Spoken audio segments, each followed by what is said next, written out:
आगे विपक्ष EVM ban करने की मांग कर रहा है सर, क्या कहेंगे इस पे? मुझे लगता है कि हार जो होती है ना, उसको स्वीकार करना चाहिए। उसका ठिकरा कभी ईवीएम पे, कभी इस पे, कभी उस पे करने से नहीं होगा। असफलता एक सच्चाई है, स्वीकार करो। क्या कमी रह गई सोचो और सुधार करो। एक भाजपा के ऊपर एक बहुत बड़ा आरोप लग रहा है कि उन्होंने राम को हाईजैक कर लिया, इस पे क्या कहेंगे? मुझे लगता है कि प्रभु श्री राम ने पूरे दुनिया को हाईजैक करके रखा है, तो प्रभु श्री राम को कोई क्या हाईजैक करेगा। राहुल गांधी ने ट्वीट किया है कि मोदी जी नई गारंटी के पहले पुरानी गारंटी का हिसाब करें। मुझे लगता है कि राहुल गांधी जी को थोड़ा अपना जो राजनीति का तरीका है उसको चेंज करेंगे तो उनका कुछ भला हो पाएगा, क्योंकि सिर्फ मोदी जी का विरोध करना यही राजनीति उन लोगों को आती है। और मुझे लगता है कि मोदी जी जब देश के लिए अच्छा करते हैं तो ये मोदी जी का विरोध करते करते अचानक देश के विरोध में उतर जाते हैं। उनको पता ही नहीं चलता है कि वो मूर्ख बन रहे हैं। उनको समझ में नहीं आता, वो वैक्सीन का विरोध करने लगते हैं, वो राम का विरोध करने लगते हैं।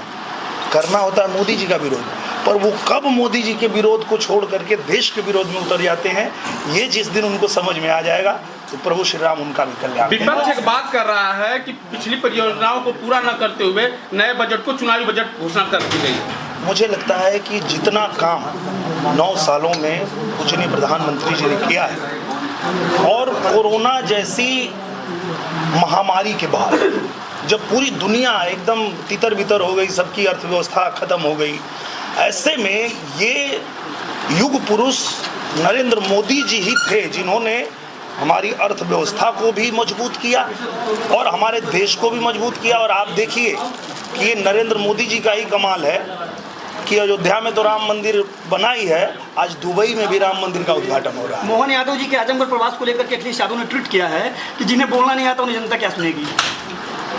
मुझे लगता है कि ये बात बोलने से पहले एक बार अखिलेश यादव जी को, मोहन यादव जी को सुनना चाहिए, क्योंकि हम लोग बैठ के सुने उनको। और मुझे लगता है कि जितना ज्ञान उनको है मोहन यादव जी को, और जितना उनको विद्वता है, उसी के दम पे आज वो किसी प्रदेश के सीएम बने हैं।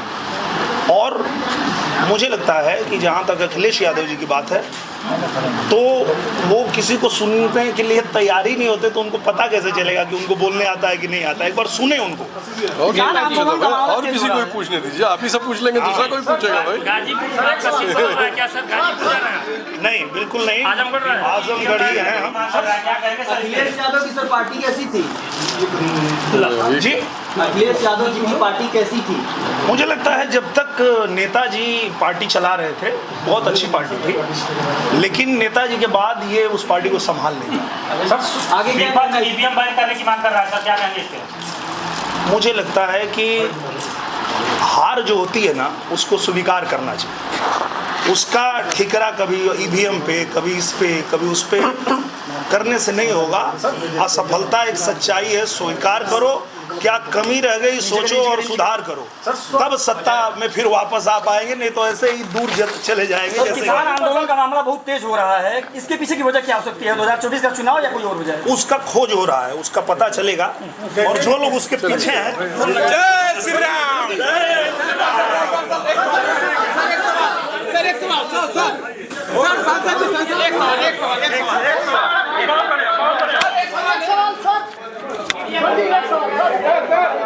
हमारे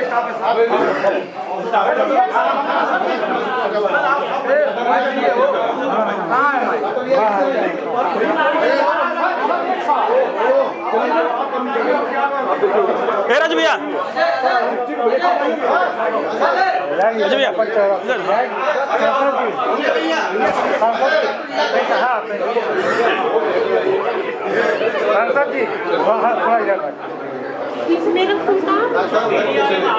जी